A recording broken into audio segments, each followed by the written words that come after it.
ए भाई, मेरी बात को बहुत ध्यान से सुनना। श्रीपाद कह रहे, भजन को इससे नहीं तौला जाता कि करोड़पति बन गए तो भजन का लाभ बहुत मिल गया, या भजन शुरू किया तो तुम दरिद्र हो गए। बोले देखो भजन फला नहीं, जिस दिन से वृंदावन गए सत्संग सुना उसी दिन से सब चौपट हो गया।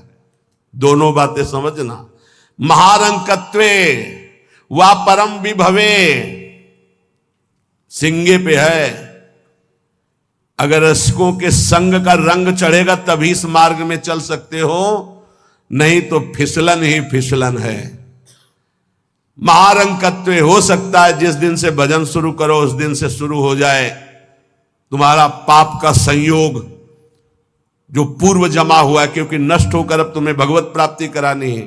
कल एक साधक भारी रोग से ग्रसित, और वो बोला कि हमें लगता है कोई वैष्णव अपराध बन गया।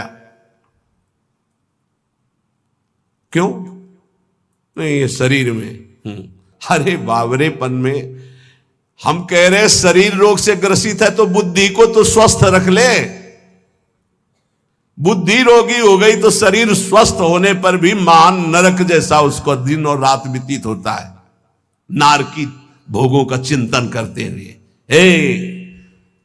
कोई अपराध तब बनता है जब अहंकार होता है, ध्यान रखना।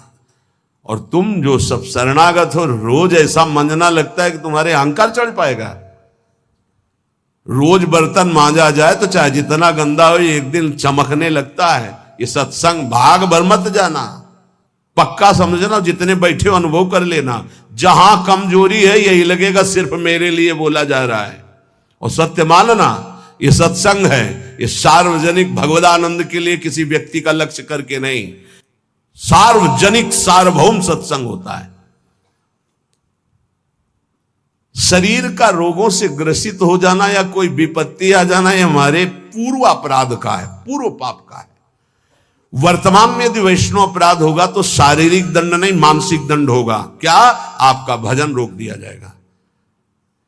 तत्कालिक आप बहुत शुद्ध वैष्णव पवित्र हृदय के हैं, अगर कोई त्रुटि हो गई तो तत्कालिक दंड मिलता है। खोपड़ी दीवाल में लग गई, चबेटा लग गया, दांत से जबान कट गई, अचानक कोई ऐसी घटना घट गई, थोड़ी मोड़ी चोट, ऐसा असाध्य रोगों का सृजन पूर्व शरीर रचने के पहले ही होता है, जो पूर्व पाप से है। आज हम भजन कर रहे हैं लेकिन पूर्व पाप रचित इसमें जो सृजन किया गया रोग वो पहले का है, आज से थोड़ी उत्पन्न हुआ है। तो साधक को बहुत विवेकवान रहना चाहिए, नहीं तो अब हमारा शरीर अस्वस्थ और बुद्धि अस्वस्थ, यही मूर्खता नहीं। शरीर स्वस्थ और बुद्धि स्वस्थ है तो हम परमानंद में मगन, ठिंगे पे रखा है। हमारी बात को समझना। हमारी बुद्धि भगवदाकार है तो पूरे शरीर में कीड़ा पड़े हो, गलता लगाओ तो कुछ फर्क नहीं है। और बुद्धि विषयाकार है तो चाहे एसी में बैठे हो जलोगे, देखा है। इन समस्याओं का समाधान करने के लिए ही अध्यात्म है, रुपया नहीं है, पद नहीं है। समस्त समस्याओं का समाधान अध्यात्म से होता है, विवेक से होता है। ध्यान दीजिए, परमार्थ पे चल रहे हो तो महारंकत्वे वा परम विभवे, हमारे कदम नहीं रुकेंगे चाहे हमें ऐसी परिस्थिति दे दी जाए कि भोजन के लिए भी तरसने लगे, और चाहे परम विभवे। ऐसा होता है, ये ना सोचे दोनों बातें होती हैं। एक है चक्रवर्ती सम्राट अम्बरीश जी महाभागवत, और दूसरे चीदर चिदरानी जी महाभागवत, जिनके यहां अतिथि पीपाजी सीता सहचरी आते तो अंदर जाकर अपनी पत्नी से कहते कि आज तो बहुत बड़ा अनर्थ हो जाएगा। उनका क्यों भगवान? बोले बहुत बड़े संत अतिथि आए और आज हमारे पास कुछ नहीं है। जरा विचार करना, उनके घर में दरवाजे और खिड़की भी नहीं रह गई थी। क्यों? संत आते तो खिड़की बेच आए, 4 मुट्ठी चावल उबाल कर उनको पवा दिए, दरवाजा बेचे। मिट्टी का पात्र था जिसमें रसोई अमनिया करते थे, कुछ नहीं रह गया था जो बेचा जा सके। एक वस्त्र शरीर में था चिदरानी जी के। उन्होंने कहा भगवान अतिथि भूखा नहीं जाएगा। पढ़ के देख लो भक्तमाल जी में श्री नाभा जी ने चरित्र लिखा, जो दिव्य दृष्टि संपन्न महापुरुष। कहा कैसे? बोले वस्त्र है ना कुछ तो बिक ही जाएगा, तो अतिथि को कुछ ना कुछ 4 मुट्ठी चना ही मिल जाएगा, अतिथि तो भूखा नहीं जाएगा, संत तो भूखे नहीं जाएंगे। और महाभागवत जिनके दर्शन करने, द्वारिकाधीश के दिव्य दर्शन करके सीता सहचरी और पीपा जी आ रहे हैं, उनके दर्शन करने। स्थिति क्या है? खाने पीने की तो बात जाने दो, पहनने के लिए भी सीधे वस्त्र नहीं, एक ही वस्त्र था चिदरानी जी के, उतार के दे दिया। बेचा जाके जो कुछ बिका, जो कुछ भी रूखा सूखा पत्तल में लगाया, और बाहर पीपा जी सीता सहचरी के साथ पाओ भगवान। वो समझ गई, स्थिति महारानी थी, बहुत प्रवीण, समझ गई कि भोजन देख के समझ गई कि स्थिति क्या, और घर देख के उनकी वेशभूषा। तो उनका कहा कि भक्तानी जी को भी बुलाओ, चारों बैठकर पाते जो भी है। वहां नहीं आप पाइए, वो तो रसोई में है। तो उनका फिर क्या होता, मैं रसोई से लिवा लाती हूं। अब उनको अगर पीपा जी कहते तो शायद चीदर जी कहते कि आप रुक जाओ, लेकिन सीता सहचरी जी तो सीधे रसोई में गई तो दिगंबर बैठी थी। समझ गए देखते, अंदर घर का हाल देखकर उनको आंसू आ गए, क्योंकि महारानी रह चुकी है वो स्वयं, तो परम वैराग्य से रहती थी, टाट लगा के। महारानी होते हुए भी टाट लगा करके भगवान की भक्ति में। सीता सहचरी जी बहुत ही ज्ञान संपन्न देवी, देखते ही उनको समझ में आ गया कि वो अकिंचनता की हद है इनके घर में, खाने के लिए दाना नहीं, कहीं कुछ नहीं। और तो उन्होंने कहा, देवी तुम निर्वस्त्र कैसे बैठी हो? तब उन्होंने कहा, अरे हमने सुना था आप द्वारिकाधीश के दर्शन करके आ रही, तो जब मिलेंगी तो रूप माधुरी का वर्णन करेंगी प्रभु की। क्या इस नासवान शरीर की चर्चा चला दी? जब पैदा हुआ था तो आभूषण और वस्त्र पहन के थोड़ी हुआ था, दिगंबरे हुआ था, और जब जाएगा तो जला दिया जाएगा। बीच में अगर दिगंबर है तो क्या फर्क पड़ता है? बाहर आई और पीपा जी से कहा, इनकी निष्ठा के आगे हम लोग कुछ नहीं है। उनको था कि राज सुखों का त्याग करके कष्ट पूर्वक भगवान का भजन करते हैं, ये अद्वितीय रहनी है। पर उन्होंने कहा जो चीदर चिदरानी जी की रहनी, उसके सामने हम कुछ नहीं है। पूरी स्थिति बताई तो पीपा जी कांप गए। ऐसी स्थिति देखो, महारंकत्वे, अम्बरीश जी चक्रवर्ती सम्राट, परम विभवे, ये भक्तों में दोनों स्थितियां पाई जाती हैं। इन स्थितियों से भक्ति का कोई संबंध नहीं। ये पूर्ण पुण्य का संयोग बनता है तो मान वैभव संपन्न है। एक अकिंचन भाव से रह रहा है, नहीं है उसके पास, तो ये भक्ति से तुलना नहीं की जा सकती। इसकी भक्ति कमजोर है, इसके पास वैभव नहीं, उसकी भक्ति बहुत जोर है क्योंकि उसके पास वैभव नहीं। महारंकत्वे व परम विभवे, भक्ति से इसकी तुलना ना की जाए कि उनकी भक्ति जोर की है, खूब सुख संपन्न है, और उनकी भक्ति रंग नहीं ला रहे। देखो खाने पीने की भी व्यवस्था नहीं, भक्ति का रंग अलग होता है। देखो चीदर चिदरानी जी और देखो अम्बरीश जी, दोनों महाभागवत, एक चक्रवर्ती सम्राट और एक खाने को भी नहीं, दोनों महाभागवत। ऐसे ही आप जब भक्ति के मार्ग में उतरे तो महारंकत्व हो सकता है, ऐसी परिस्थिति आ सकती है। हिम्मत मत हारिए। ये जरूर ध्यान रखिए कि अखिल विश्व ब्रह्मांड की रचना एक पलक झपकते जिस मालिक ने की उसका मैं दास हूं। इसी ठसक में नरसिंह मेहता जी का भात द्वारिकाधीश ने स्वयं भरा, और सब जानते हैं सोने चांदी की वर्षा करवा दी। उनके लिए कोई दुर्लभ बात है क्या?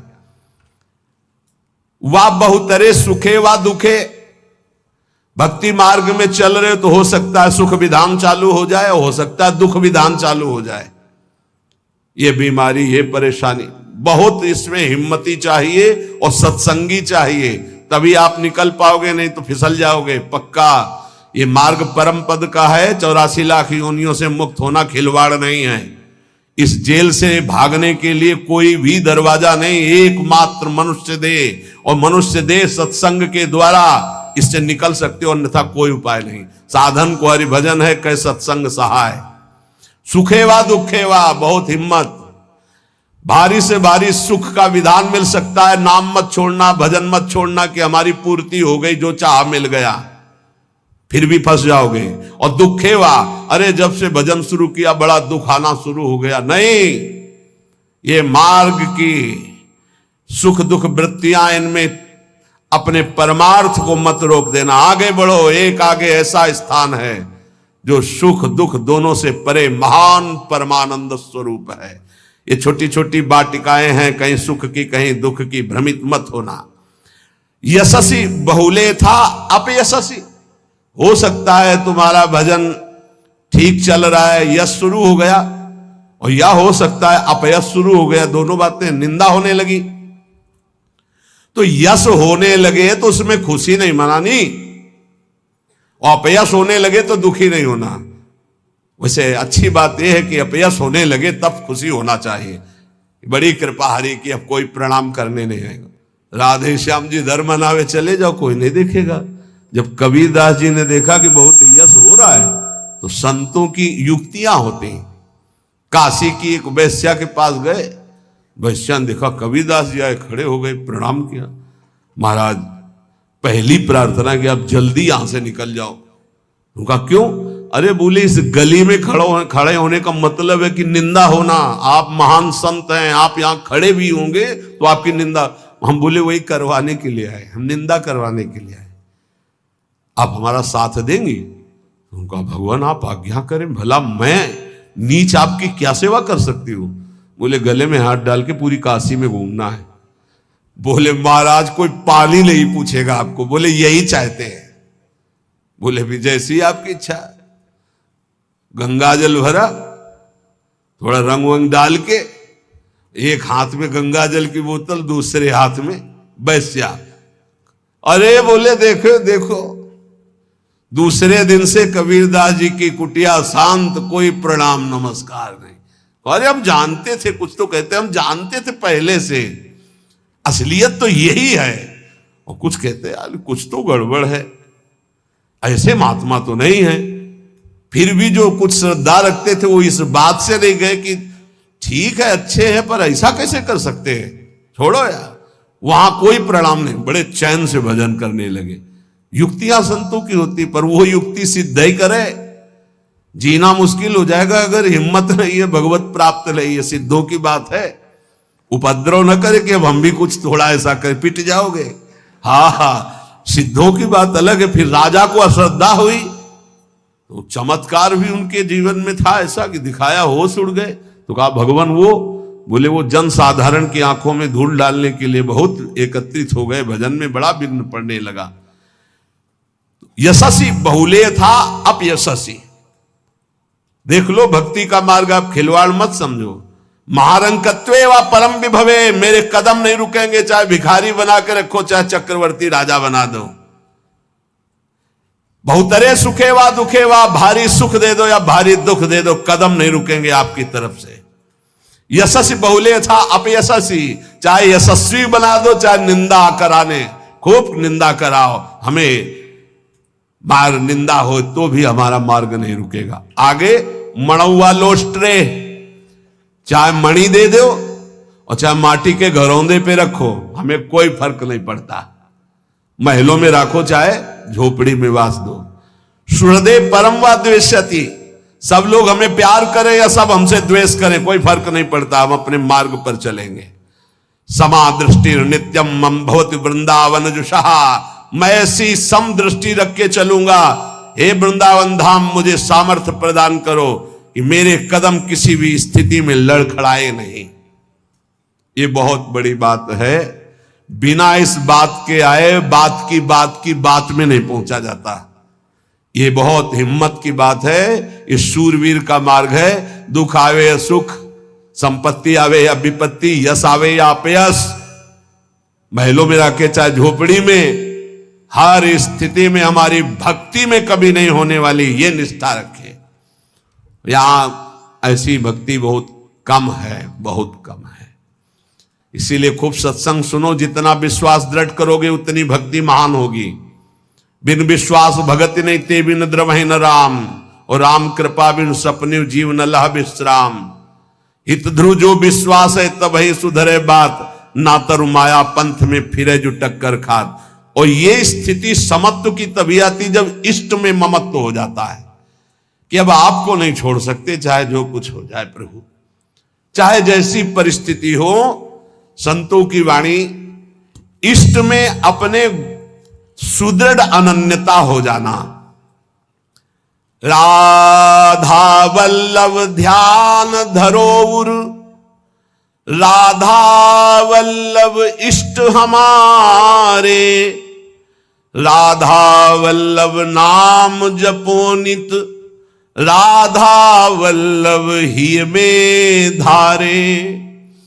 राधा वल्लभ जीवन है मम, राधा वल्लभ प्राण ते प्यारे, राधा वल्लभ नैन बसे, सरस माधुरी होत नहीं छिन न्यारे।